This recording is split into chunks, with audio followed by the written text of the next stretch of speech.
Hello అండి, అందరికీ ఎలా ఉన్నారు అందరూ? Welcome to our channel Dimple cookings and blogs. ఈరోజు ఈజీ రెసిపీ చెప్తున్నానండి. గోంగూర పచ్చడి చాలా బాగుంటుంది. ఆకులన్నీ తెంపేసి క్లీన్ చేసేసి వాటర్ పోసి పక్కన పెట్టేసుకోండి. స్టవ్ ఆన్ చేసుకొని బౌల్ పెట్టుకొని అందులో 4 టేబుల్ స్పూన్స్ ఆయిల్ వేసుకోండి. ఇందులో పచ్చిమిర్చి వేసుకోండి. కడిగి పక్కన పెట్టుకున్నాను ఇందాకనే. పచ్చిమిర్చి వేసుకొని ఆయిల్ అంతా పచ్చిమిర్చికి పట్టేలాగా కలుపుకోండి. మీడియం ఫ్లేమ్లో ఒక 10 మినిట్స్ పాటు మూత పెట్టి ఉంచండి. 10 మినిట్స్ తర్వాత చూస్తే పచ్చిమిర్చి గోలిపోయిందండి.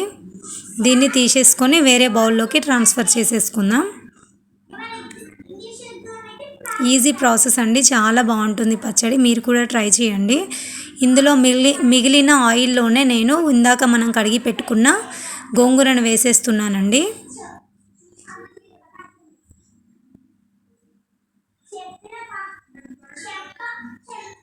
మొత్తం కూడా గోంగూర వేసేసిన తర్వాత ఏం కలపాల్సిన అవసరం లేదండి. అలానే మూత పెట్టుకున్నా పర్వాలేదు.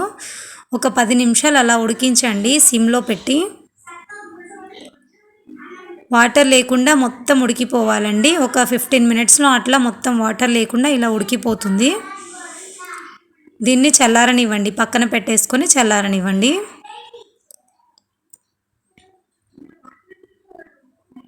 ఇందాక మనం పక్కన పెట్టుకున్నాం కదండి వేయించిన పచ్చిమిర్చి. మిక్సీ జార్ తీసుకొని అందులో పచ్చిమిర్చి, ఇందాక మనం పెట్టుకున్న గోంగూర,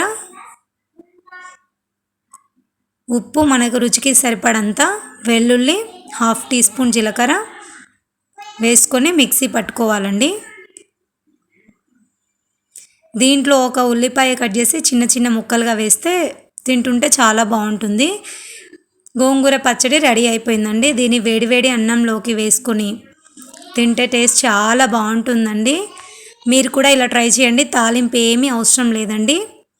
వీడియో నచ్చినట్లయితే లైక్ చేయండి, షేర్ చేయండి, సబ్స్క్రైబ్ చేయండి. మరిన్ని ఇలాంటి చిన్న చిన్న ట్రిక్స్ ఫాలో అవుతూ ఇలాంటి వీడియోస్ కోసం మా ఛానల్ని సబ్స్క్రైబ్ చేయండి. Thank you for watching.